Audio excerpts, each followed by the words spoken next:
Jai Hind, Jai Bharat, and welcome to Dev Talks. This is Adi Achint. Today is a special show, something of a touchy topic, if I may. A topic which is discussed when incidents happen, a topic which is discussed when something goes wrong, but a topic which is seldom discussed to understand where the origins come from. What are the root causes?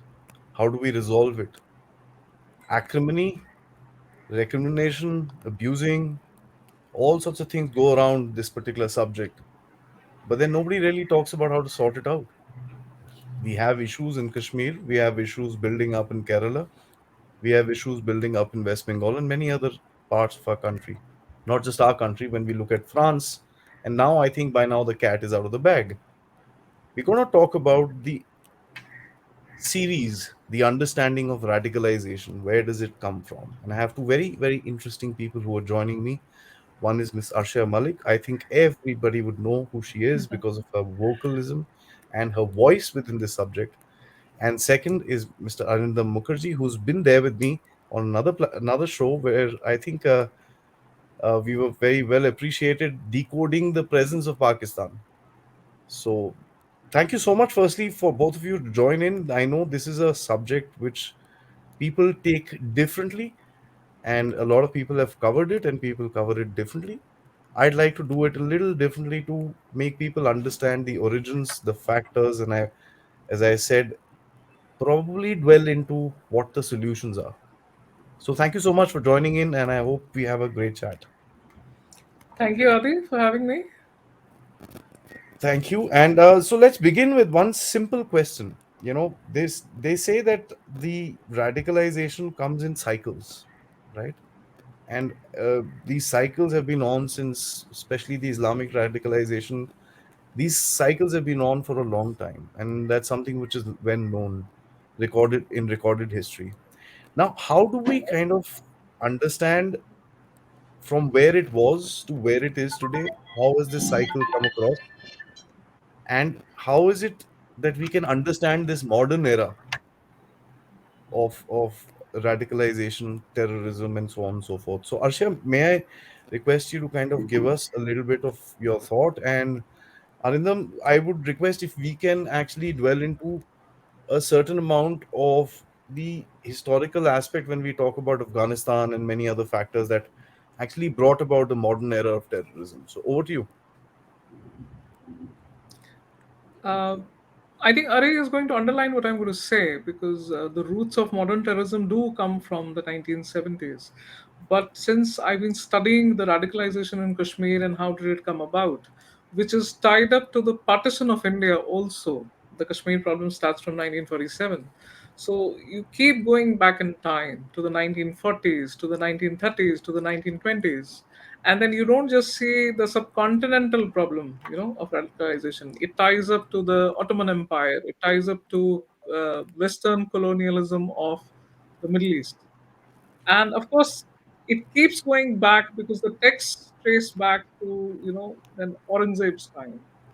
Shah Waliullah sitting on the committee that made the Fateh Alamgiri. And then you again come back and trace it back to Maududi's two nation theory. So it's not just 1970s or 1979, which is a very important year for the Muslim world. It goes back to decades, in fact, a century, a whole century.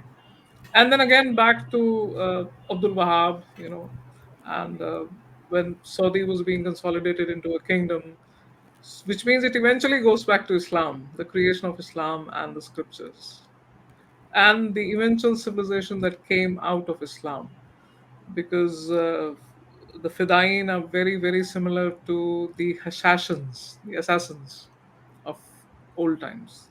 So, as you correctly said, it's a cycle of radicalization. It starts with the birth of Islam, early wars, borders on assassinations and murders, and that sort of thing has already creeped into the first few decades of Islam, and eventually gets codified. Eventually gets state sanctioned in the Abbasid period. Then we move on to the conquest and invasion of the Islamic Empire, and then eventually to India. So you're right that it's a cycle. Uh, I personally started studying it because, as you know, as a Kashmiri grown up during the 1990s, the childhood and youth all gone in conflict, you tend to see the links and you tend to keep, digging up where are the roots of it. And it's not just what is in the mainstream. Like they keep saying it's Al Qaeda, it's these ISI, and you're forced to think, okay, fine, there's a foreign power exploiting our fault lines, but then why is the internal population even responding to that conditioning? So you need to go. It's called crossing the green line, which not many experts, I'm sorry to say, which not many think tanks of India do, which not many analysts of India do. They hesitate before that green line because of course, being a liberal democracy, you don't want to be called racist. You don't want to be called demonizing a community. And it's something that only we can do from within the Muslim community. We can cross the green line and start creating that space. So that's what happened. Uh, you know, uh, I don't think I need to tell you what happened. Uh, the informal war which started in 1947, Pakistani raiders, uh, then 1960s, the first plans of that Ghazwai Hind, started getting visible in what became the master cell, uh, which is a sleeper cell created, eventually with ISI funding. And we move on to the 1970s, where they started getting very professional, the Al Fatah cell. Uh, the members of whom, eventually, when it was dismantled, the members of whom went into the JKLF, and the JKLF came into being in the 1980s. And then 1990s, start of the nuclear jihad, as we call it, uh, the Kashmir Jihad, simultaneously the Khalistan movement going on. So the picture starts getting clearer that it's a full strategy. It's a full war room plans started in 1965. Zia's war room plans, Operation Gibraltar. You start understanding what it all means, and then of course the official foreign policy of Pakistan, bleeding India with 1,000 cuts. So these were just cliches for us, but then you see that living in Kashmir, you see what it means, bleeding India with 1,000 cuts. That is the same thing, finding its disgruntled youth, finding its disgruntled population, which are not happy with the administration, not happy with how things are being run, and at the same time, this Wahhabism being imported from Saudi. So that was exploited a lot. We lost two generations. Two generations are buried, in our burial grounds. Yet, again, in 2023, even after the nullification of Article 370, uh, we still see those same signs, the state making the same mistakes. So the cycle is going to come back. That is something you can record in your program today. Uh, all that is happening is the dismantled cells, whether they were the Al Fatah or the JKLF or the Jamaat Islami, which currently the NIA is doing, they are just biding their time. They are slinking in the shadows, and they're changing their appearance. They're shaving off their beards. The pajama from the knees is coming down to the ankles. The suits are being worn, but they're just biding time. And they're going to wait for another 1987 like situation, exploit that, and they're going to hit so hard that we'll be caught unawares exactly the way we were caught unawares in 1989. That was a conventional guerrilla warfare, but this time it's going to be very different, very different. Even I don't know what the form of warfare will be. Ari can tell you better. Ari can define that.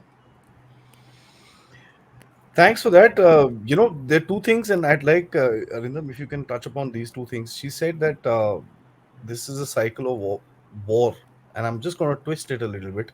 I'll call it a cycle of war that has been there for centuries now, and it's ever evolving. So the last point that she mentioned is ever evolving. So apart from your historical aspect, I think this is something these two, the new cycle of war that we will see going forward. So over to you. Okay, so the basic of radicalization, the way I see it, there are four stages to it. Okay, so a little bit of the theoretical part, if I may. The first stage is, of course, a pre-radical. So a pre-radical is somebody who's is not yet a confirmed radical. He's lured into a group, could be through peer pressure, could be through the already prevalent ecosystem which is there. But there is a lack of identity somewhere, which is sort of pulling him into this kind of a lure, which is sort of pulling him into this, which is sort of making him give in when there is a kind of a peer pressure. That person then moves into the second stage, which is the passive radical stage. A passive radical stage is when there is a kind of an acceptance of the fact that yes, I am incomplete on my own, and there are things which are bigger and better, probably better than me, and things like that. The moment you live this acceptance on a daily basis, then it becomes a habit, and the moment it becomes a habit, you start seeing legitimacy. You start seeing it in a legitimate fashion. So these things don't look out of the way for you. These things don't appear out of the line for you. When you've reached that stage, then it comes in the third stage, which is indoctrination, which is you're becoming a full member. And then finally, the fourth stage is when you're an active radical, which means you are a part of the game, whether you are an active terrorist, or you are just working as a sleeper cell, or you are providing the intel, or you're preparing groundwork, or doing whatever. So these are the four stages. If you now look at radicalization, there are two angles to radicalization. One is the political angle, and one is a religious angle. You have a set of people.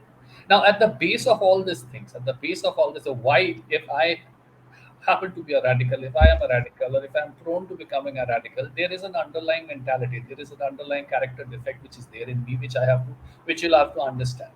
And that character defect is that every problem that I face, I hold someone else responsible for that. So my problems are not my creation, my problems are somebody else's creation. Now, Adi, if you are a recruiter, if you are looking for people like me, all you need to do is find out people like me who think like me, that mera koi dosh nahi hai, whatever is happening is the responsibility of someone else, and you've got a potential radical recruit in me. I may be religious, and 90 times out of 100, maybe, or 95 times, 99 times of 100, I am religious. You, my recruiter, are not religious, you are political, because you have a political agenda in mind, which is what, that this is where I would want to link what Arshia said, that, and what you also said, that this is coming and going in cycles. This comes, this ebbs, this gets into a hibernation mode, and then again it comes back, sometimes after 20, sometimes after 30 years. And each time that comes in, it is incorporating new things. Technologically advance हो रहा है, तो पहले कुछ था, घोड़ घोड़सवारी करते थे, अभी AK-47 चला रहे हैं. Okay, they're taking in whatever needs to be taken from whatever systems are there in existence in this world at that point, at this point in time, and they're incorporating it. So it has to be political. So the planners are political, the pawns are religious, and that's the basic setup. As far as now, अभी कौन सा level तक religious है, और कहाँ जाके religion gradually diffuses and becomes a political, ये तो पता नहीं, ये ग्रुप टू ग्रुप वैरी करता रहता है. Okay, now a guy sitting at the top might be very religious. Like we all know that Osama bin Laden was supposed to be a very religious person. How much of a religious person he is, I don't know, because none of us know, because we've never interacted with him. But this much is true, that if you are religious, then if even if you are 80%, 70% religious, there has to be a political angle to it. Now there comes in another question, which I would pass on to Arshia sometimes later once I'm done, is that then this becomes a mixture of religion and politics, which Arshia is better equipped to talk about, but which we'll talk about 5 minutes later. The current cycle of radicalization, the current cycle of sport of Islamic terrorism, and all that we see, that we talk about, takes us back to the 90, which is a fallout of 1979, and we can talk in details about 1979 essentially. But the the seeds of contemporary Islamic radicalism was sown sometimes during the 1930s, during 1928, I think that was the year when Al Banna created Muslim Brotherhood, which was a fallout of the dissolution of the Ottoman Empire, the breakage of the Ottoman Empire. अब Ottoman को तोड़ा किसने था? Western powers. So there was this, the very seed that sort of grew into a tree, which is Islamic radicalism, is anti-West. Why? Because they hold the West responsible for breaking down of the Ottoman Empire. 1928 से वो क्या बोलते हैं, उसका क्या नाम था, हसन अल बन्ना ने, Mustafa. नहीं, हसन अल बन्ना ने शुरू किया। वहां से आया सैयद कुतुब। सैयद कुतुब का अच्छा, उसके साथ सैयद कुतुब के साथ कौन था? हैमन अल Zawahiri. Later on, Osama bin Laden joined hands with them. So the present wave of radicalism, the contemporary wave of radicalism, I would want to trace it back to the 1920s and the 1930s, which started, which got triggered, which got initiated with the dissolution of the Ottoman Empire. And the underlying philosophy of it was, we've got to do something about this. It is the West that is responsible for this kind of a downfall of our caliphate. So we need to rise up and we need to challenge the West. That's where it, to my mind, that's where it started. Over to you. You've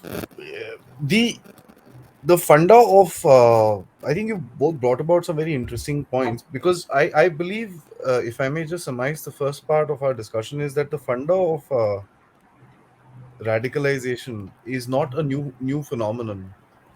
That is now understandable. It's been there for a long time, and there are multiple reasons and this and that, and I think that has been spoken about in multiple different platforms. So I really don't want to get into that aspect of it. Having said that, there are two types of radicalization, and if I may just put this out, one is of course going to be uh, violent, and one is going to be non-violent, right? Now, when I say non-violent, it's not to do with a guy who's not actually doing violent activities. It's also activism, right? Violent radicalization would be the people, the guy who's kind of preaching violence is also part of that entire infrastructure. Now, when I talk about these two sects, if I may, of the same ideology, of the same thought process, of the same setup, and of the same end goal, at the end of it, the end goal is very simple: it's domination. My way. That's it. There is, of course, a school of thought which does not merge the two together, right? Which creates further polarization into a set system when you talk about a society, for that matter. I mean, if you see in India, there are two types of people. You can I think when I say violent and non-violent, you'll kind of figure out what I'm talking about. The challenge that I see is, with today's polarization, not just within our country but actually around the world, there is a reduction of the non-violent guys, and there's a movement into the violent uh, sect, and that is because of the wars. That is because of, you can, the I would say the trigger this time was, in the cycle, trigger was the Arab Spring, when people realized that okay, you can do a lot of stuff. Then of course the migration that happened into Europe, and a lot of people talk about the migration into Europe and forget the migration that is happening within India as well, the illegal migration.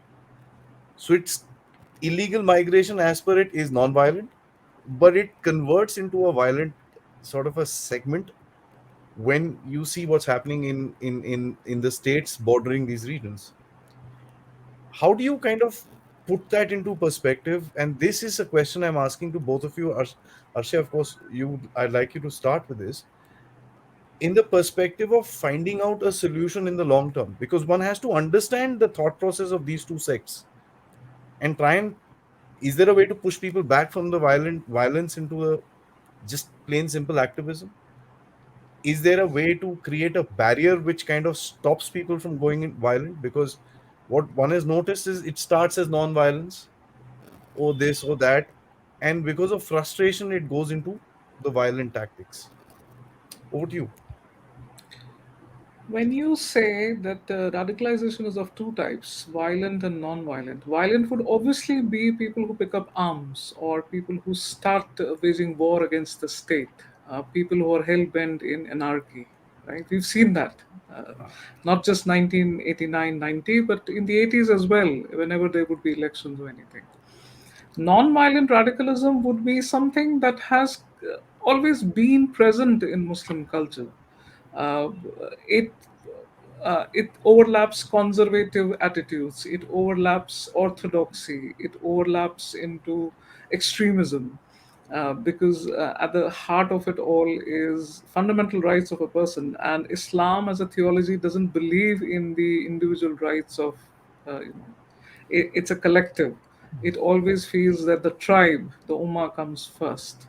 So, if judging by modern standards, that's already non-violent radicalization when you negate the individual at the heart of it.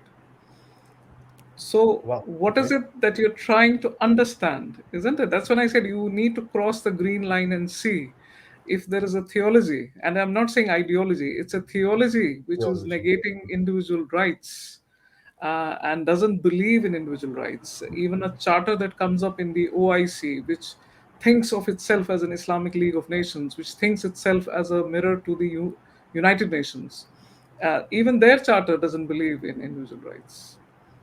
So non-violent radicalism has always been present there. It's only as Ari charted out that this resentment of having their caliphate dismantled, whether Ataturk did it in the 1920s, abolishing the caliphate, which again, of course, everybody believes he was a Western educated, Western stooge. There's a new term coming up in the American circles now in the discourse among the Muslim intellectuals that he was an enlightened absolutist, exactly like Nasser, exactly like Gaddafi, somewhat like Khomeini. So this is the because Mustafa Kemal Ataturk did bring in secularism with guns. He was very strict about it. Like there was violence there from the state side too, to bring in liberty, to bring in freedom and democracy. So it works both ways when you say, non-violent radicalism. He was non-violent to his people who wanted a free life, but he did do it with guns. Hmm. So it's a very shady area that, which I understand why India is very hesitant to wade in because of its ethos and philosophy and, image and everything. So, how do we stop people from uh,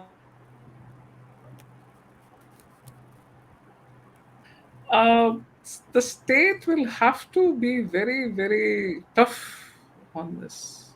It needs to get into areas. For example, you mentioned this immigration which is happening in India. I presume you mean the Rohingya Muslims traveling all the way and not even settling in those border states, but traveling all the way to Jammu of all the places, a conflict region, and settling there. Uh, I would say it's an Islamist tactic of demographic change, of course.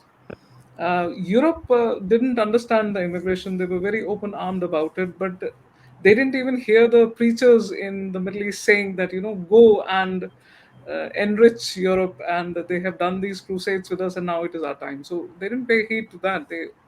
And today you see Paris, it's burning. India also has had open borders, very porous borders. So when these people settle down, they don't exactly pick up arms immediately. What they do is this demographic change first of all, and then slowly, as they cut into the resources which are meant for our own people, that anarchy starts coming in, that disgruntlement starts coming in, because you have to say they start demanding their rights, right? Not forgetting, but deliberately omitting out that there are no individual rights as such. It has to be rights of a community, which means eventually, as they reach 20% in a region, it starts getting called a Muslim area. It goes to 25% in that area, you start calling it a mini Pakistan, right? So that's what's happening. That's what starts, and eventually you have these agenda activists who build the narrative that the state is against you, and there's a history. and Pakistan was created, but then the people who were, we stayed back, and the Hindus are after us, and that's when the arming these factions starts. So it traverses into violent radicalism. Violent radicalism doesn't necessarily always mean that they pick up guns and all. Violent radicalism is also something akin to Shaheen Bagh.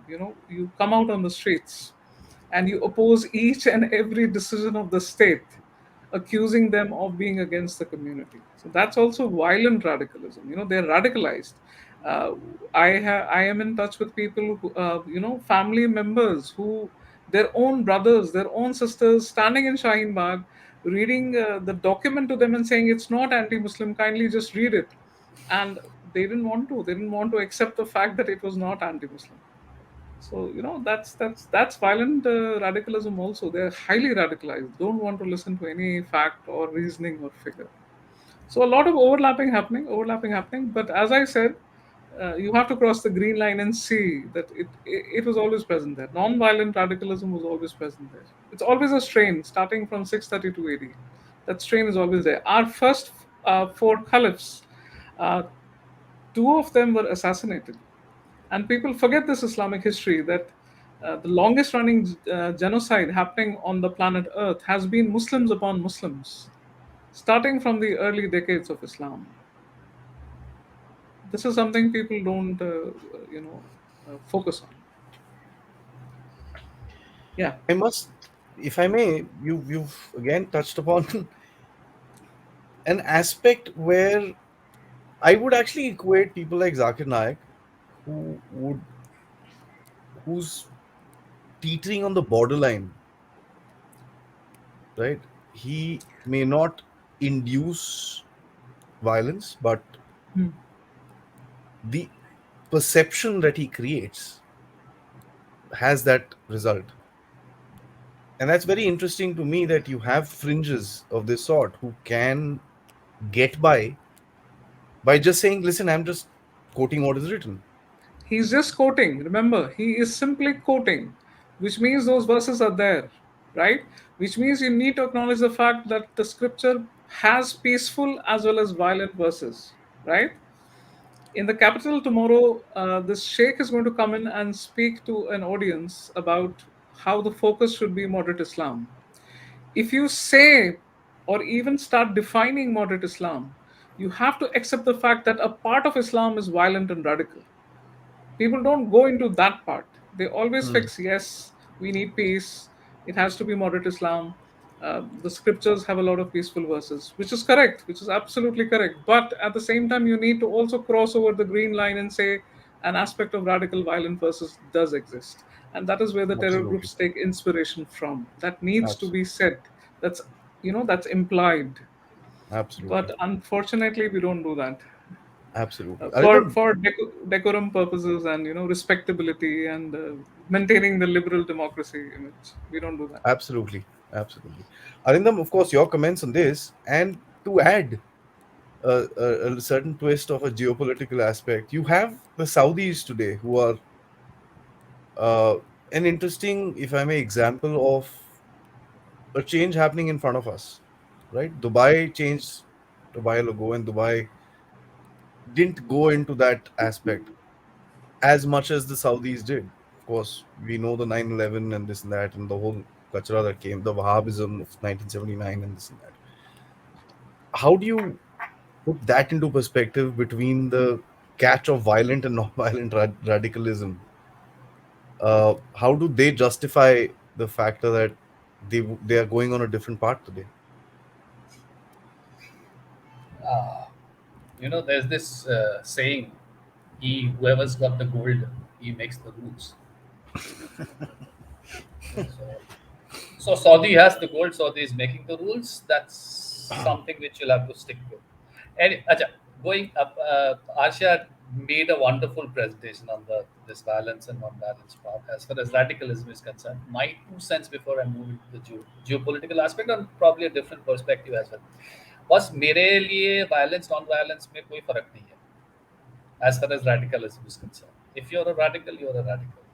Okay, you may choose to provide me with intel, but you are a radical. That's why you're providing me with intel, right? So there's a very thin line. I mean, and Yeah. even that thin line for me personally, that thin line doesn't exist.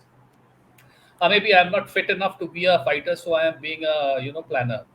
Or maybe I have more brains than somebody else. That's why I'm being a planner. But I am the same radical that that guy who's going and blowing himself up is. So for me, Like that 90% of the guys, sorry, who came out of ISIS were either ambulance drivers or truck drivers. Yes यार कुछ तो था इसीलिए तुम गए. अब जाके देखा वहां पे कुछ होने वाला नहीं है तो तुमको ट्रक चलाने को दिया. Ah, But you had it in your mind. That's why you signed for that cause, whatever that cause exactly. was. So Exactly. for me, I don't see a difference between violence and non-violent radicalism. जो radical है वो radical है. It's like our overground workers in Kashmir for terror groups. The terror group might be carrying the weapons, but it's the logistical support is provided by the Yeah, overground worker. absolutely. Yeah. As you Yeah. said, Yeah. intelligence, Mm, right? So, mm, no, mm. absolutely. A very thin line, or not even a line at all. Not even for me. There's no line. Okay, so that's one part of the picture where you have a set of people who think their problem is somebody else's creation, so they become radical. There is another part of people who sort of play politics with it, and when I say play politics with it, I'm saying that they make mega plans. Okay, like Ziaul Haq made mega plans, so he's the one that played politics with the 1979 radicalization, the Mecca attacks and the Shiification of Iran and so on and so forth. And Saudi suddenly decided to go the Wahhabi way and started pumping in money. Zia is the one who politicized the whole thing. So Yeah. he played politics with it. And आज के दिन में with the kind of democratization of internet, you have the media वो side में खड़ा रह के they are trying to make some money out of the whole thing. So when the Rohingya, as per the Arshia was talking about the Rohingyas, when the Rohingya is walking in from a Tripura or a Bangladesh or a West Bengal and ends up in Jammu, and there he has some 35 different newspaper talking about, oh, your rights are being trampled upon, and you should demand more right. वो newspaper है जो इसमें आग लगा के पैसा बनाने का सोच रहा है. Now either that newspaper is getting paid by someone else, or that newspaper doesn't like the country that it is sitting in.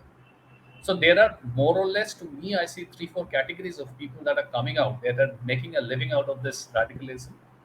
So you have the radicals who are the cannon foders. You have the political planners who have got their different agendas and different kinds and different volumes of political plans. And you have the news media and people like that who are very active on Twitter or who are very active in different medias who are making a living again. Uh, उसके ऊपर because either they're getting paid for it or they've got some other agenda somewhere. So this is what I see. As far as geopolitics is concerned, we can of course talk about the geopolitics. We can talk about how 1979, how what kind of a movement it created. We can talk about where the Western powers were suddenly, they were suddenly gobsmacked. That what happened, and that is Arshia. That is the reason why I wrote that liquid jihad wala essay. But now what they have done is they have realized that it could be harnessed, this could be harnessed, and they have harnessed it. They were taken a little aback when Osama bin Laden suddenly liquefied that entire Islamic movement, and suddenly there was no heads to cut off because America thought it had it under control as long as this jihadism was originating and was spreading out from Saudi Arabia and Pakistan. Then suddenly Saudi Arabia आज के दिन में liberal आ रहा हो रहा है. I'll come back to Saudi Arabia. वो आज के दिन में थोड़ा सा ज़्यादा liberal हो रहा है. But there was a point in time 15-20 years ago, before this Laden Jhamela started getting created, Saudi Arabia was in a mood to ship out all its extremist elements. And you know who took them? United Kingdom. So all your Algerian movement, your North African jihadi movement, Osama bin Laden ka unit, everybody set up their offices in London because Saudi Arabia wanted to get rid of them. Saudi Arabia wanted to get rid of them for a different reason, because they were clearly this was going over their head. Statecraft only goes over their head in the first place. Okay, they remain seriously scared because there's existing beside Iran, which is a far superior civilization and which has got very deep structures as far as statecraft is concerned. These people were so far being guided by the United States. That is why they were like basically Bedouin tribes था यार. तो उसको statecraft नहीं आएगा.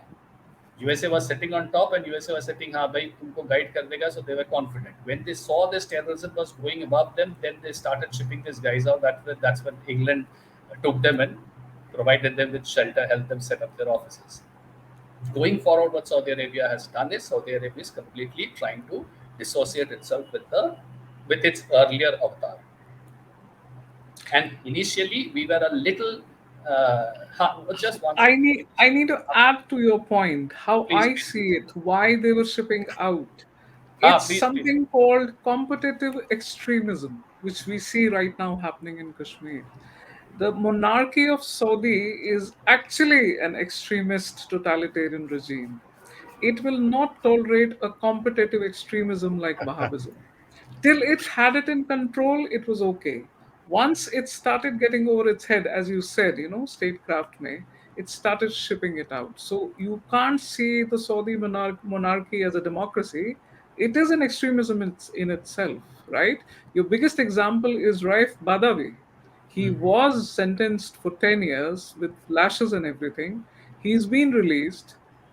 He's finished his sentence, but he's not allowed to fly and join his Out. family, a Yeah. family which took asylum in Canada. The same thing is happening in Kashmir today. What you had these Hanafi groups. Hanafi is the school of thought that is prevalent in India. It's more liberal. It used to be liberal.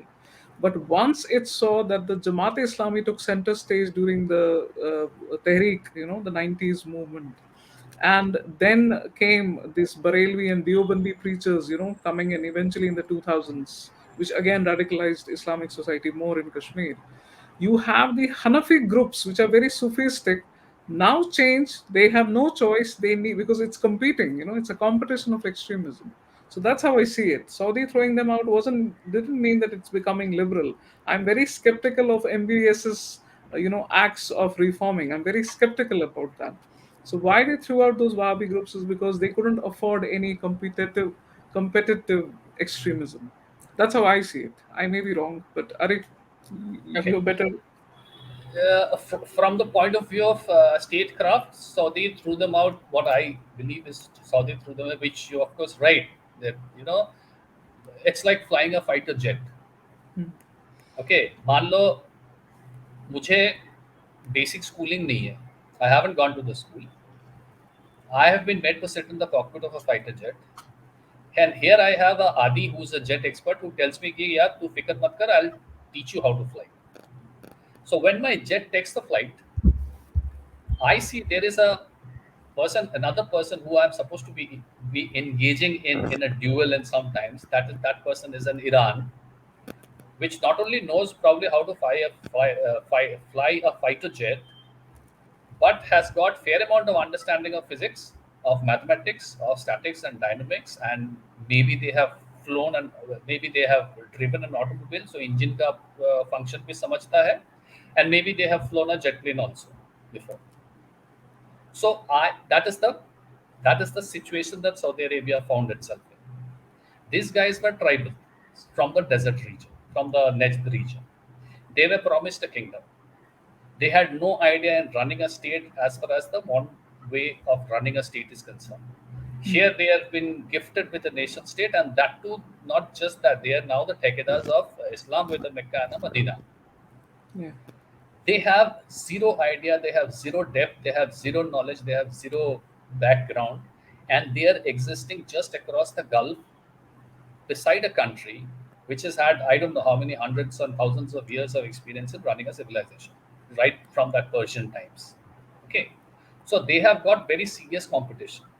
Under such situation, they tried to play their hand when this 1979 Mecca Masjid attacks happened, and they thought that it was Iranian Shiites who would come and attack, and then they realized that they are not Shias. So, theek hai yaar. This fear about Iranian Shia was there in them. Why? Because Syria has got a fat load of Shia population, Iraq has got a fat load of Shia population, Lebanon has got, even Saudi Arabia ka eastern oil fields, the one that exists beside Persian Gulf, is fairly Shia. So you are a school fail who is flying a fighter jet with no idea how to fly a fighter jet, and you've been asked to engage in a duel with a guy who flies better than you at least. You get into a situation where you're trying to harbor extremists. you are bound to feel threatened by them, boss, at one point in time. But I would still say they are very smart. They are smarter than the Pakistanis because at least they had the guts to stand up and say, "Boss, यहाँ पे जगह नहीं होगा, तुम लोग जहाँ भी जाना है जाओ." UK took them.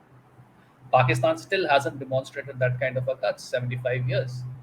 75 छोड़ दो, 60 years पकड़ लो, 50 years पकड़ लो, till the time, when since the time they started harboring Islamic extremist elements. So, and I know, Arshia, you have your point. Uh, you have your, you reserve your trust as the Saudi Arabia is concerned. But I've got contacts within there. You know them. I'm sure you've interacted with a couple of them also. The place is changing, actually. Girls are being allowed to go to work, and there are a whole lot of other things which are happening, which I am not going to share with you right now till the time I get a confirmation on that. This guy is trying to change primarily. Again, hardcore politics comes into the picture. This guy is trying to change because he wants to stand up and be counted as a part of the BRICS club. Okay, if you want to stand up and be counted, and Aadi would also want to come in here, I can understand. If you want to stand I up and have be, a I have a small little addition to what you're saying, and I like the line of thought in terms of the survival of the Saudi regime. I mean, I take your point there, like tribals and this and that. What I'd like to add to your this thing is the factor that they use the if you know the link between the Wahhabi sect and these guys, the Al Saud, they basically said, okay, you That's have what I your was coming to. you Why have your I'm skeptical of no, no, I'll tell MBS's you why. I'll tell you why. reforms. They You used have did they to remember the current monarch's father's conversation with Abdul Wahab. That conversation is recorded, right? that's what I'm coming to. Now, till today, what I see Saudi has done is the factor that they've kind of stepped on their backs to build up a so-called a nation state and get recognized in the world and get a certain amount of power, Western, Eastern, China, BRICS, ये वो सब कुछ. Now that you've established yourself as a nation state, you also know that if you continue down that line, you are going to be secluded somewhere down the line because something stupid is going to happen again. So you're trying to disassociate yourself, at least publicly, officially, this, that. But towing a middle line between both of you, I agree with Arshia how long and how far. And I also agree with you, Arindam, when you say that there is a change which is taking place within the society and the culture. I'll So tell you why. that's where I kind of put myself at right now. And I say that they use the Wahhabi segment to their advantage to Yes, build up the nation state that they have. yes, Because without that, they wouldn't have been able to survive. They wouldn't yes, have. It was the religion that kept them together, right? Otherwise, Makkah and Medina would have broken off from the Saudis. And And this rivalry with Iran is not going to go away. So when they no, used no, no. Wahhabism at that point, what is to stop them from using something like that again in the Now, next 30 years, 20 years, right? absolutely. That's my Well, issue. Yeah. well, Arey, and I'll just small this thing, but after that, I'll move to you. The latest talk on Saudi Arabia is to actually arm, right? They, of course, arm. are arm up. They've been talking about nuclearization. Mm. But There are if you rumors see, that they're but in if you contacts, and notice, हाँ बोलो बोलो. I'll put my hands up and say these are rumors. But rumors has it that they've approached the Pakistanis and they're trying to angle across to get a couple of their bombs. I won't be again to surprised if that leverage happens. again to leverage Iran, I think Akshay got we. disconnected. Yeah, chalo, I mean, I kind of came in the middle of you, Arindam, so please. Okay, so see, my point as far as Saudi Arabia is concerned is, yes, Saudi Arabia as a nation state. Now the state is probably Islamist, which is the government. The state is political. Have you seen an average Saudi guy? Have you interacted with an average Saudi guy? These are very easygoing, happy-go-lucky. Don't mind me being generic, fat, happy guy who's got no care in the world, is sitting on money. He doesn't know where that money originated from. Okay, and this is the case with most of the big cities of Saudi Arabia. The guys who are poor are dirt cheap. They are dirt poor. Okay, now Saudi Arabia is right now standing at a position where it has realized that there is a limit to the kind of radicalization that it can cascade amongst its own population. I think Saudi Arabia reached that limit back in the 70s when the Iranian Revolution happened. That is why they started spreading Wahhabism to increase the radicalization among Sunni population from Push Pakistan them to out. Indonesia, you know. push them out and to increase their numbers, their sheer numbers. Yeah. So Afghanistan, Pakistan, Indonesia, Bangladesh, everybody came into the picture because Saudi people on their own, even the middle class Saudi people they've got no connect whatsoever with what is happening in the rest of the world. They are happy with their money, they are happy with their lifestyle, they are happy with their movies and all which they watch on their big TVs and drive their cars, and that's about it. If my nation has gotten softer, I may or may not choose to continue with a very radical policy into the future. In Saudi Arabia's case, it has been the latter. Like I won't choose to continue with my radical policy. With what Arshia is saying, I am 100% in agreement with her. It is always good to reserve a fair amount of doubt. Why? Absolutely. Because we've seen it was a fairly liberal kind of a Riyadh and a Jeddah and etc. during the 1950s, and then suddenly when radicalization took place, uh, these monarchs and all were leading their क्या बोलते हैं उसको decadent lifestyle and all in United States and wherever, but they had cascaded an ultra orthodox strain of Islam and which sort of spread around the world. It was in their advantage. They had the numbers. They did that then. Today, something else is in their advantage, and probably they're just trying to beat around and see how much of an advantage they can get. If they get the equation right, they're going to move ahead with their modernization plan. Yeah. If they don't get it right, they're going to come back. How far can they go? Which is the, I ये तो think, the बस center line.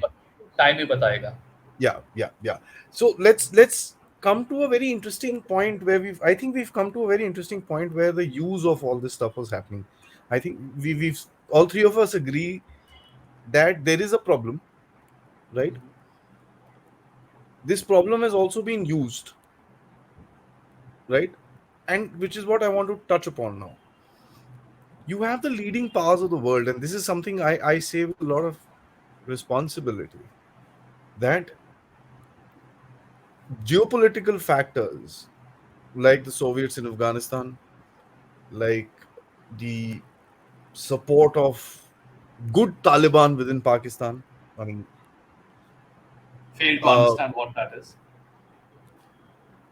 the support of the Kurds, who are today sanctioned by the US Congress but are still being supported. I wonder why the American troops are there in Syria for what?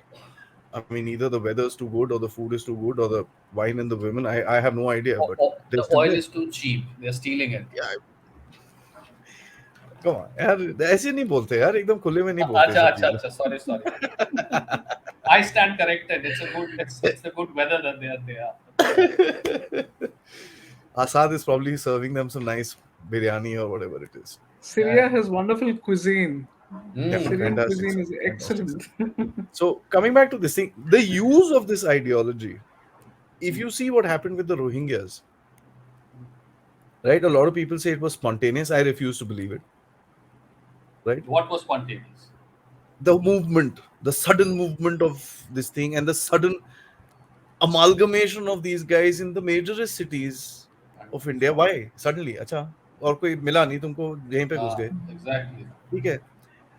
Nothing is spontaneous. I mean, this whole rioting in France, a lot of New York Times writes a very interesting quote saying that spontaneous protests broke out all over the country. No, it didn't. It broke out in one city, and then that's how it is, right? If you see what happened with India as well. और ये spontaneous लग रहा है. पिछले एक साल से yellow vest का प्रोटेस्ट जो हो रहा है उसका एक वो लाइन का भी कवरेज नहीं है. वो कुछ नहीं है. यार, you're working, your people cogs of the globalist regime, you keep working. चलो यहाँ से, कहाँ प्रोटेस्ट कर रहे हो यार, बुड्ढे शुड्ढे हो गए, कोई फर्क नहीं पड़ता, काम करो. That's the thing. So you're being used at the end of it. Yeah. This is a fault line which exists in the world. Now a lot of people say this is India's fault line. I refuse to believe that, because this damn thing does not have a border. You can light fire in India or France for that matter right now. Okay, if somebody's going to tell me Germany is not going to get burnt, no. So the Germany तो जब understanding, जलेगा ना, Germany जब जलेगा ना, तो France भी बच्चा लगेगा, तुम देख लेना. no, but Germany, the problem is with these kind of countries, not Germany, France, and all that. When they start burning, na, then you know what happened in the 1930s. The, you know, those kind of stuff starts happening, Ah, there is a which is fair going to happen. chance. I Yeah, wrote which is in going to New happen. Indian just a couple of days back that it either leads to two situations. One is you burn the whole thing down to ground, or else you have a 1930 Germany Okay. ka movement back. Yeah. So Go by it. that model comes about. So the understanding, though, I think all of us are again at the same page when I'm asking this question, that the understanding by the leading global powers, or the power that may be, of this particular aspect of this sect, belief, religion, whatever you want to term it as, has actually made the situation worse, Yeah. because you are inducing a separatist sort of a feeling for your own geopolitical purpose, Mhm. which happens in India. Shaheen Bagh, who was there was money coming from abroad, we know that, right?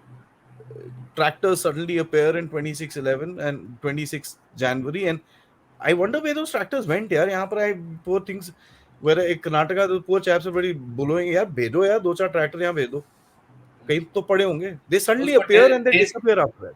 Dismantle करके चोर बाजार में बेच दिया है. ठीक हो है. जाने So काम हो there जाने is के बाद. obviously a use of these kind of things which happens, right? Yeah. Yeah. Your comments, Arshia, to start with you, is about the mistake which has been made by the leading powers in understanding what this is and the dangers that they're playing with. What do you mean by leading powers? Are you talking about European cities or India? West. Well, who leads the world today? The dollar. Who used all I these think things? I'm not going to say the Americans itself. Uh, they've been used by West. everyone. So, The West, actually. yeah. The European Britishers And have done our it. problem power. with European Yeah. problem with Islam is different. The North American continent problem with Islam is different, right? India's problem with Islam is different, because I that's how I see the Muslim world in three. Uh, the Middle East borders with India as well as with Europe, sort of. Okay, if the European cities have started burning, like eventually, if Berlin also burns, Stockholm burns, and Brussels burns, uh, the neo Nazis are going to be back, because Europe is not going to go down with the fight. That's what the population is saying, and if you see accounts and everybody saying that, Europe's problem with Islam is centuries old. The Crusades might be in the medieval times, but that myth and that folklore is still alive. These immigrants who were walking towards European cities, they were being egged on by their preachers in the Middle East and saying that you have to reconquer, reconquista. Remember, they were thrown out of the only countries in Spain and Portugal, right? So that's what the mindset is. Because remember, it was mostly men walking, those shores and reaching those, wherever the women, where are the children in those boats? So, that's something that you need to apply. North America continent's problem with Islam is something else. They had kind of incorporated Islam. There is a different versions of Islam. Pop Islam is very prevalent there. You have Nike putting on these swooshes on their burkinis and their hijabs, and the fashion scene has hijab happening. That's a whole different thing going on, right? What you say today is wokeism. They've incorporated it into them.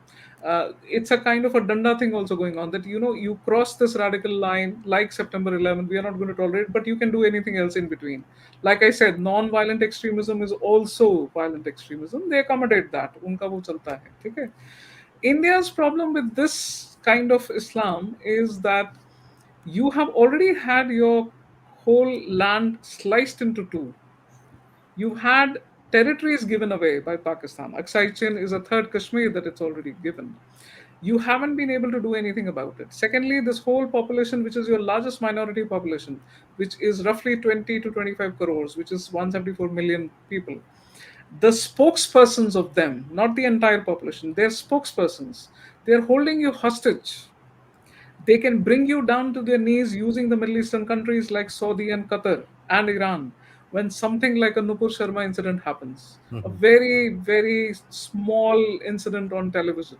There's a lot of blasphemy that happens in Western television. Nothing happens there.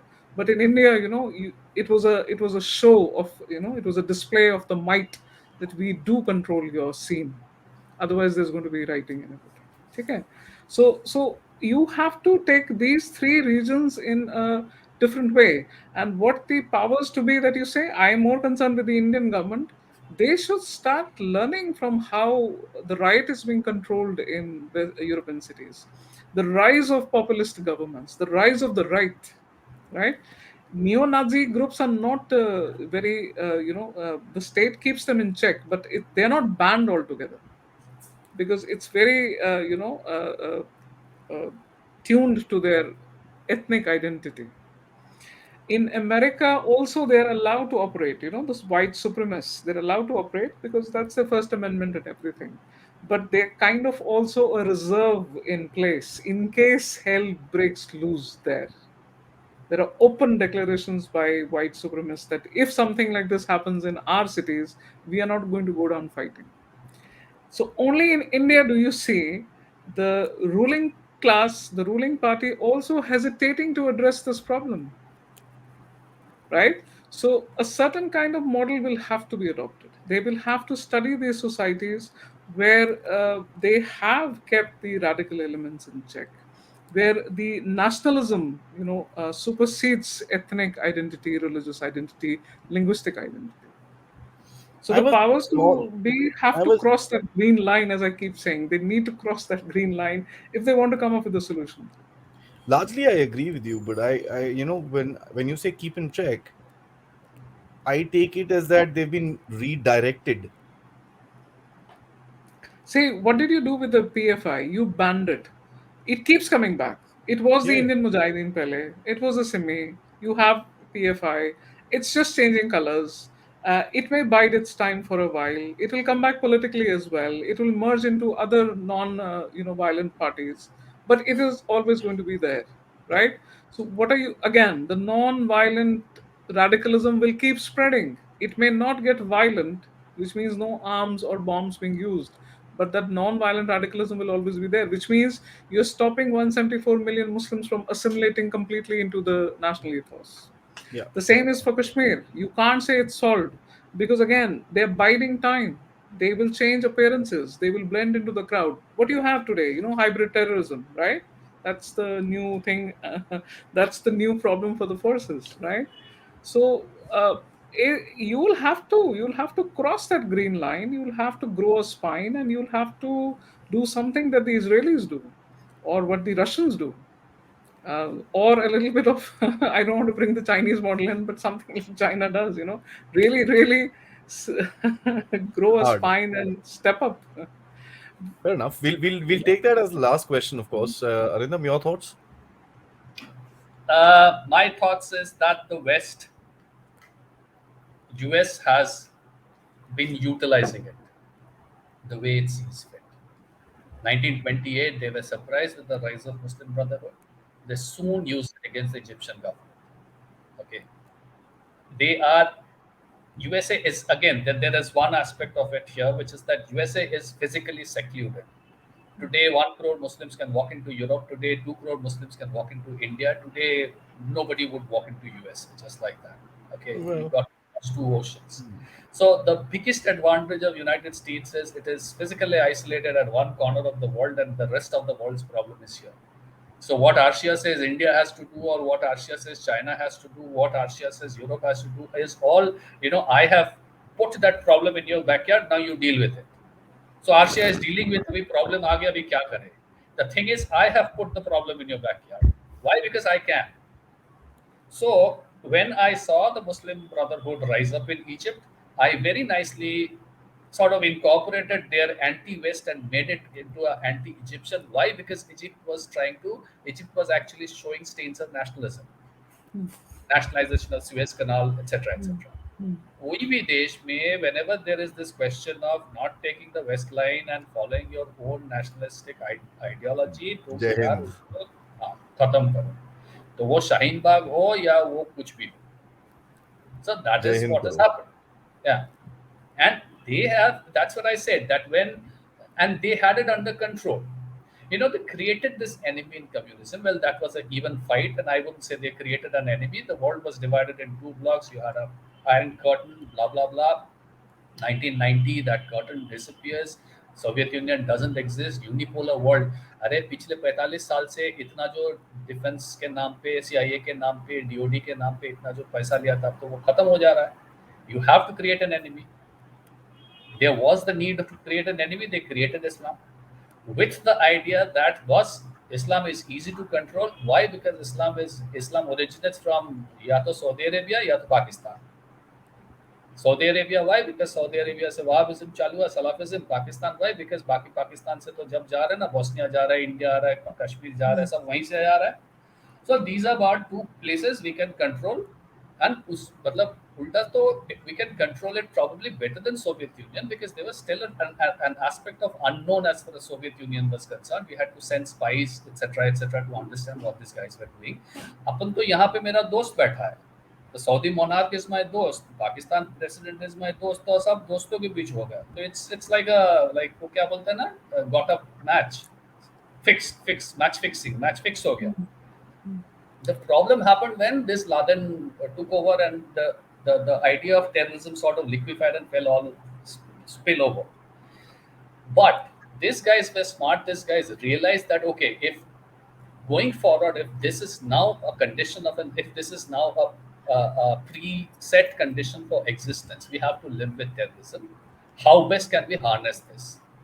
They have very successfully managed to do that. They have very successfully managed to use it in places where they have got a problem with the government. Adi, we've had a lamba discussion just before this chat. कि France में क्यों हो रहा है? Why? Because Macron is showing nationalistic stains. कल को ये Germany कुछ बोलेगा तो कल को जर्मनी को भी एकदम जला देगा.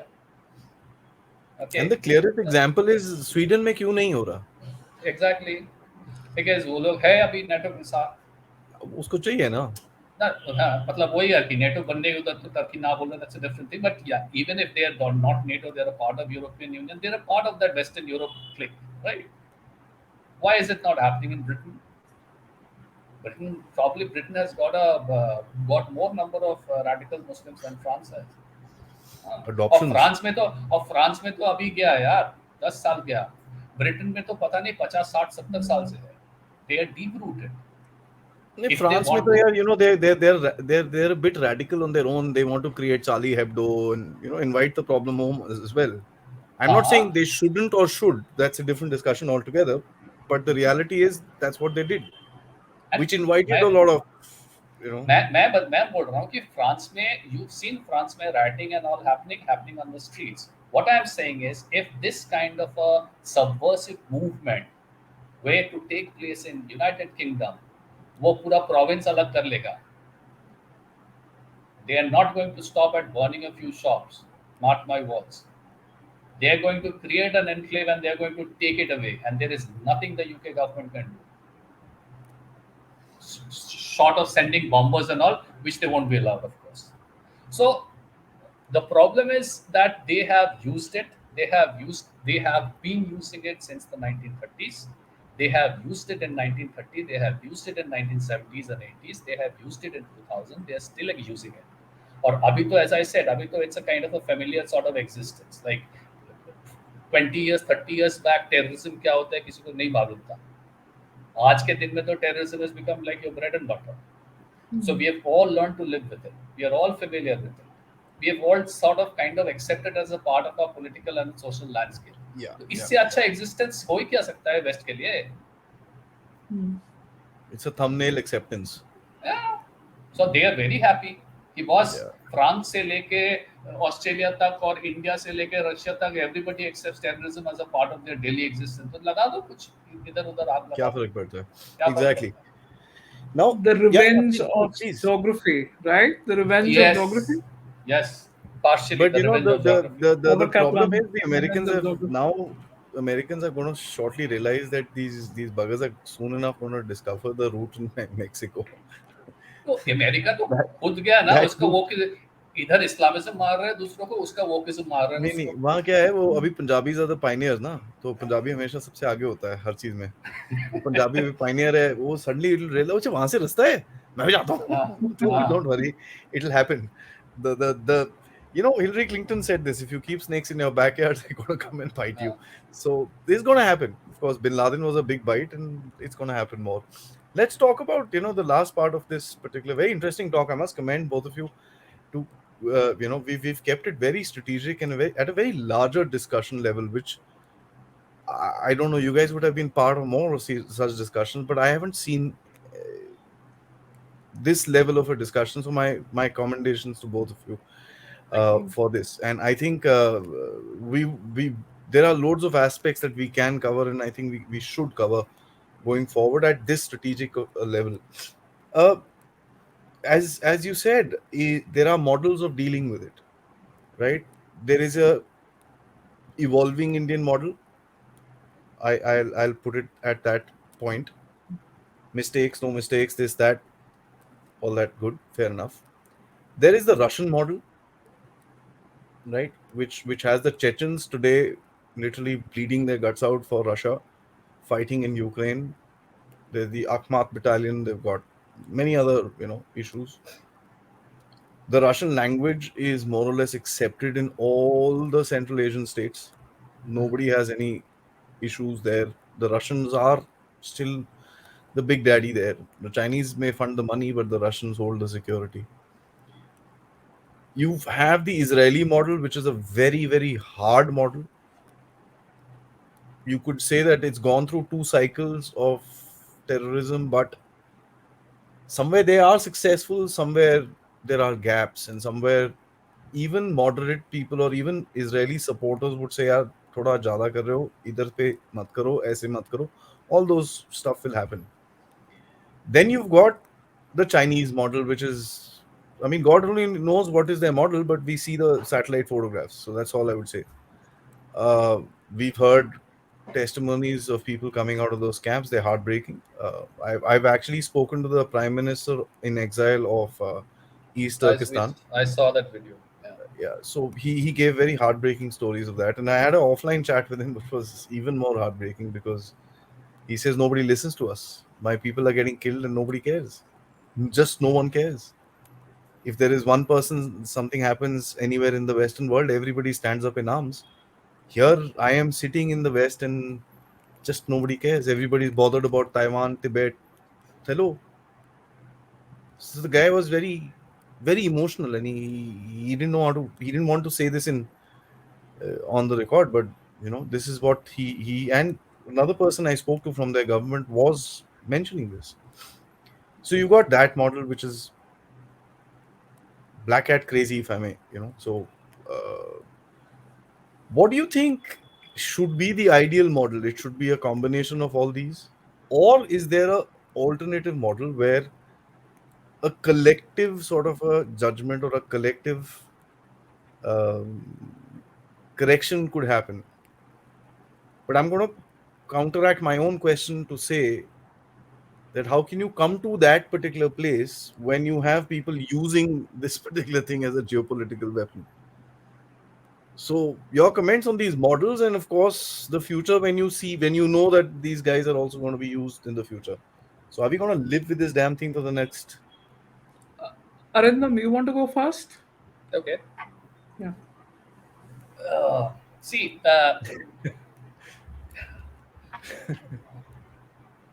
I'll first, like, put in a slight bit of disagreement as far as India is concerned. India doesn't have a model. Doesn't know. No. Okay. But anyway, it's like a topic which we can discuss about. As far as I see models, I see a model which Russia has, which we can talk a little bit about. I see a model which China has, which the less said the better. Considering the fact that whatever we hear about the treatment of Uyghurs from the Western media is true. Again, I respect the fact that you've had a chat with the president of Uzbekistan. But no one Uh, knows what's. Yeah. huh. But the fact is that there's not much of credence to what I hear about coming from the West these days, especially as far as Chinese treatment is concerned. So we'll not talk about Chinese treatment. Israel has a model, but Israel's model, again, Israel's model is not a model which is properly highlighted, a model which is properly marketed, and Israel models mirrors Russian model to a much more, a much scaled down extent. Now, what is the Russian model? Russian model, the first thing is that we have to go back to the fact that the very first fact about Russian model is the fact of Russian identity. Now, me and Arshia, we have random chats over the WhatsApp and over phones, and we've interacted and we've talked about this a large number of times. If the one thing that unites Russia as a community is the identity that Russians have. Okay, for example, Lenin was not an ethnic Russian, ethnic Slav. Okay, he was from one of the tribal. He's one of the tribal background. Tsarina Catherine was a German. I think half of the Tsar family, the Tsar Khandan, the Romanovs, have probably had different Austro-German blood.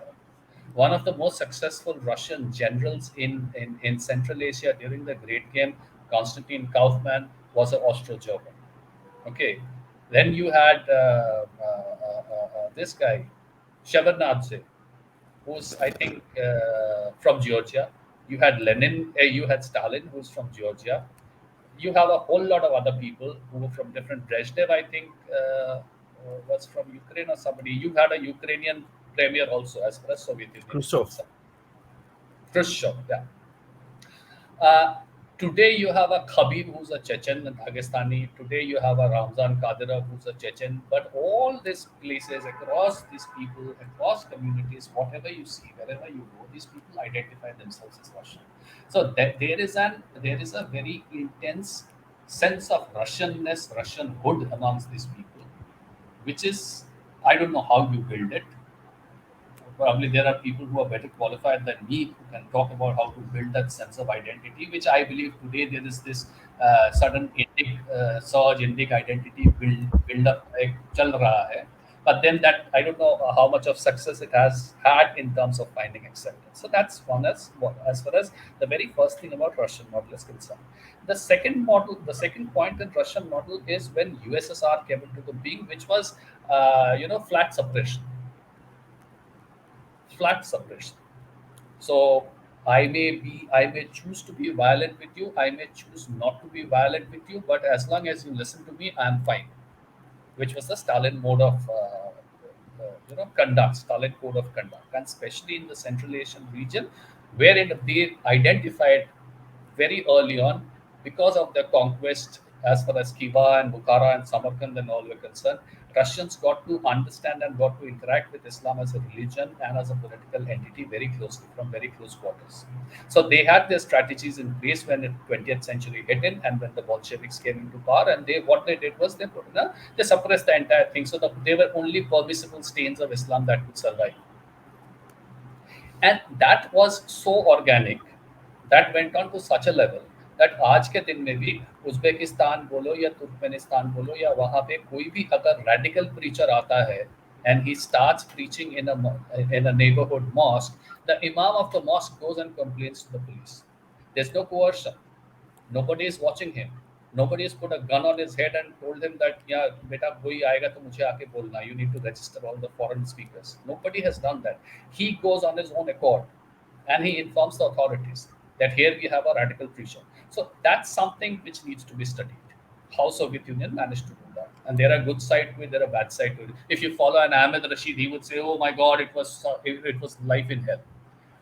If you follow a regular report, it said it wasn't as bad as it is made out to be. The third thing which Soviet Union did was that control of immigration. Soviet Union, sorry, Russia. Russian Federation has refused flat out visa requests to uh, anybody who's a preacher from most preachers from Middle East, and they continue with it till today. किसी का हिम्मत नहीं है ये बोलने के लिए. If you are a radical preacher, if you have ever surfaced in the internet, if your radical videos have surfaced in the internet, if you want to seek a visa for Russian visit, Russia is going to disallow your visa. UK और USA में क्या होता है, बोल बोल के लेके जाते हैं, आइए सर हम लोग के देश में आइए. Okay, so you have to have a sense of, so summing up what I could see in Russia's model is there's a sense of identity which is established very solidly. You had a certain amount of suppression of ideas which took place at one point in time 40, 50 years ago. Now you have reduced your immigration, you have reduced your intake. So if you have reduced your intake, then half of your problem is solved as far as this contemporary time is concerned. Something which Hungary and Poland has done, they have clamped on their immigration. So Hungary and Poland doesn't toe the European Union line. बस तुमको जितना immigrant लेना है तुम लोग ले लो, मेरे को नहीं लेना है. So these are the three things which I could understand. Israel does the same thing, a very scaled down version. Israeli identity is also there. There are a whole lot of Arab Muslims who live in Israel. These people are not advertised at all. They are a part of the Israeli landscape. They identify themselves as Israeli citizens who kind of hold on to the Israeli ethos, but they are Muslims and nobody knows them. And And fighting Israel in the IDF too. Fighting in the fighting, IDF too. fighting in the idea. Nobody talks about them. They don't, highlight. They don't advertise. So I mean, these are the see, things. that's interesting when you say that because that's assimilation. Yeah, Yeah. very successful assimilation. And एक और एक और चीज है आदि, Russia को 500 साल लगा या 300 साल लगा एसिमिलेट करने में. इजराइल को क्या टाइम लगा? 50 साल, No, no, 60 there's साल. no question. There's no question about that. And I see that in a very minor aspect of it There's your within. answer, because Israel uh, is providing them that liberty and freedom, which their own theology doesn't. Coming Yeah. back to So individual rights, if you notice, I right? mean, within India also there have been these far and few examples. I think that needs to be taken up a little further with regards to. India hasn't been providing those individual rights. You see No, no, the no. See, debate on the UCC. I'm not talking about the individual rights. I'm talking about examples of assimilation within from a particular ideology, bringing people back, and that's something which is, if I won't say very prevalent, and I would like to see more because I honestly feel till about 2005 we never really. It was हाँ ठीक है जो भी है वहाँ पर चलता रहता है ये सब कुछ. It was only post 2005, especially 2008, where people started really focusing onto this area. And I would say whatever we've been doing there is just about 10, 12 years, not beyond that. Of course, people say we've been fighting the war in Kashmir for 30, 40 years. I don't think so. We've been fighting the physical war. We've not been fighting the mental war. The mental war has just started. So that's something which obviously, I mean, Israelis, as you know, taken. I mean, one of the things we should remember about what happened in the 73 war was they actually got stabbed quite a bit behind their backs. The Israelis had to pull back in a lot of places because the Arab population, which was standing behind their lines, started disrupting them. Right, so they had these issues, and that's why you found in the initial parts of the war the Israelis had very bad sort of setups. Only when they went and smashed everything, and then things really happened. Actually, I want to take this up. What he said was very interesting, and I want to ask you about each country has its own kind of way, right? So how would you assimilate what Russia has done over a long period of time India and needs to really think about what it, Israel has done? and out of the box thinking is required. Considering all these models are there today, Yeah, and yeah, you can yeah. see the success rate of Russia, 500 years, as he said, Israel, 50 years or so. China, of course, not a very popular idea, but then It it's no, no, also no, a and but civilization. I'd take it. Sorry to interrupt you, but I don't think China is successful. So It's not, huh? yeah, Absolutely. That so amount of brutal suppression yeah, is something that happened behind the Iron Curtain. What did you have? The Russian Orthodox Church is back. It's back in full force. So that kind of brutal suppression doesn't work. But the thing is, coming back to your violent radicalism and non-violent radicalism, the assimilation of Muslims in India, your violent ones will be the ones who will be saying that we belong to Pakistan or we don't want a Hindu government, or that's your violent radicalism. Your non-violent radicalism isn't going to declare any such thing, but it will keep resisting your efforts to build the nation. That's your non-violent radicalism. How do you cope with that? How do you assimilate them? You'll have to pick up all three models. You'll have to put your foot down. You'll have to start reining in your agenda groups and your activists. What Yeah. should have been done 20 years ago, you should have gone after the NGOs. You should have gone after all these activists. Doesn't matter if you're being accused of freedom index may you're going down, the journalists have a threat and everything. This should have been done decades ago. Because again, as I said, as a state, you need to stand behind your citizens. You should have realized the citizens who are being suppressed are Muslims themselves by fellow Muslims. Yeah. It's something called takfiri terrorism. You just had to declare somebody not Muslim enough, and that person could be shot or lynched or ostracized or whatever. Enough examples of that, yeah. Right. So you should have realized that even today the debate going around UCC, it's providing family rights to individuals, right? There's an agency. Half your population is female. They are going to be empowered, and for any nation to really become a Vishwa Guru, your female population has to be really really empowered to do that, right? Your freedom index would go up. But what is happening again? These Muslim pressure groups are coming. That's your non-violent radicalism. They are not picking up any stone, they are not lynching anybody, but they're creating this pressure. They're holding you hostage with that recent incident in mind, that any Muslim country is going to come to their rescue by the simple weaponized political slogan of Islam khatre mein hai, right? So non-violent radicalism uses these tools and uses these weapons. So India will have to start getting smart, which it should have done 20 years ago. uh, And there is uh, another. Acha, sorry, right. sorry. Carry on. फिर उसके बाद हम I बात mean, going after these people, your narrative, you are only वही reacting मैं to बोल what is रहा हूँ. published in Washington Post. You are only reacting to what is being published in New York Times. You're only reacting to Obama's statement. Where is your own narrative? Where are you building that? At this point of time, you shouldn't be worried about your image or anything. You should be dominant with your narrative and play the same game. If the ISI has had these collaborators in your various cities, they're embedded in your media, they're embedded in your academia, they're embedded in your institutions. Why wouldn't you have done the same thing? You will have to learn from your enemy, because it's not just about territorial integrity anymore. It's not just about borders, defending your borders with an army.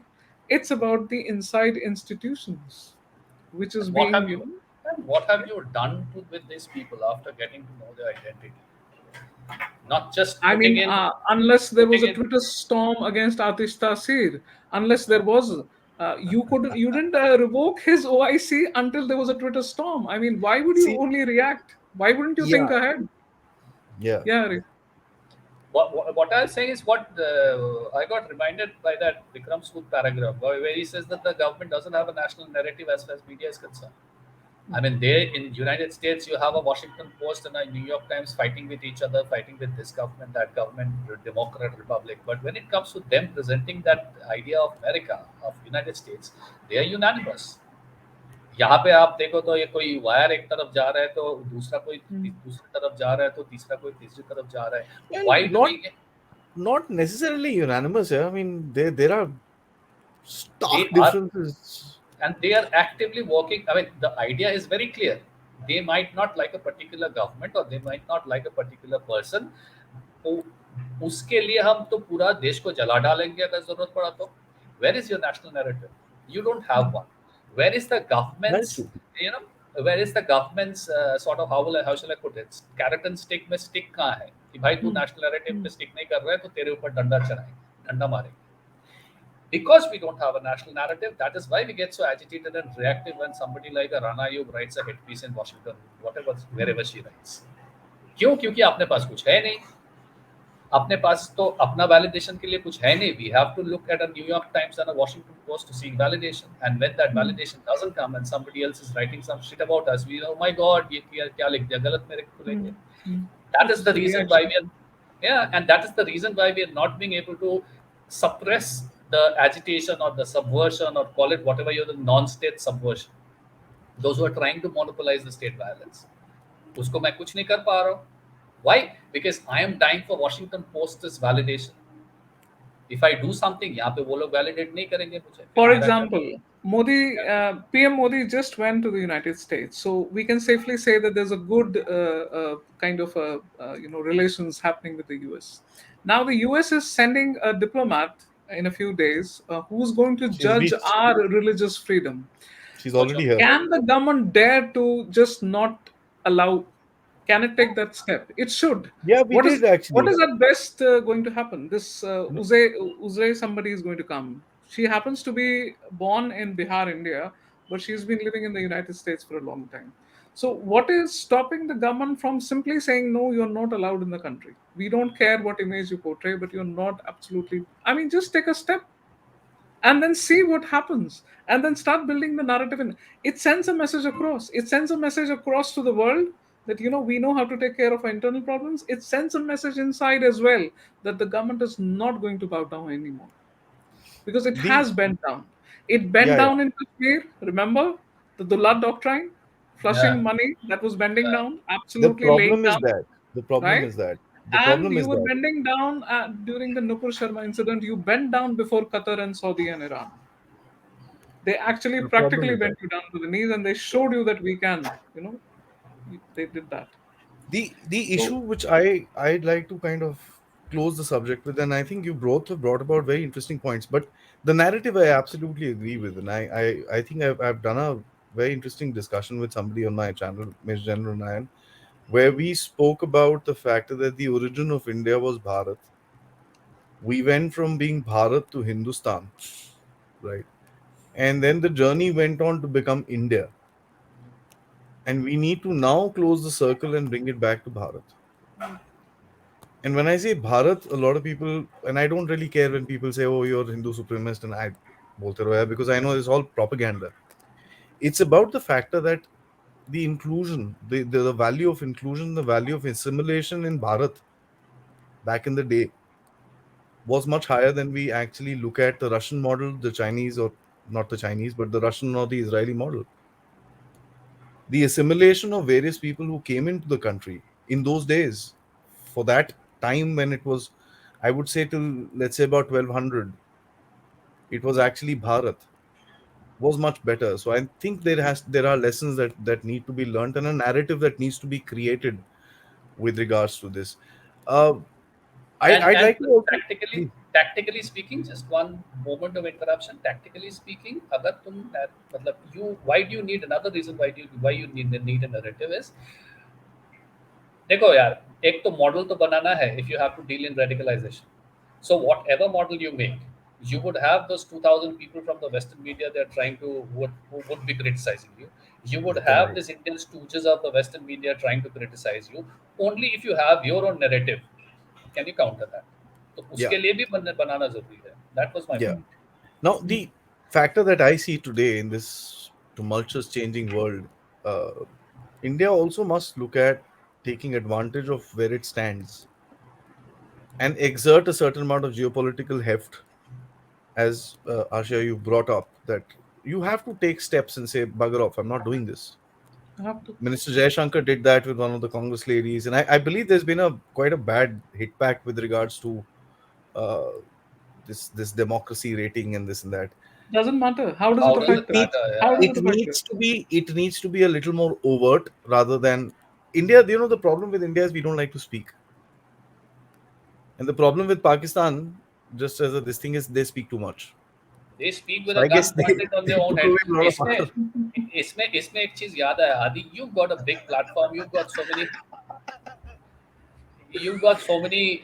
thousands of subscribers. So democracy ranking of India taking a hit is no big shit. Is something which you need to communicate with your I, people. oh, trust And me, I I say this, बोलते रहो कोई फर्क नहीं पड़ता मेरे को. Exactly. And you should I ask never all say other anything. How does it podcasters to do the matter? same. And you should ask all other I've done a podcasters to do the show same. where me and General Ryan, we did a show on the day when Modi Saab was coming back, and we had said, "Beta, ab bol ke dikhao tum humko."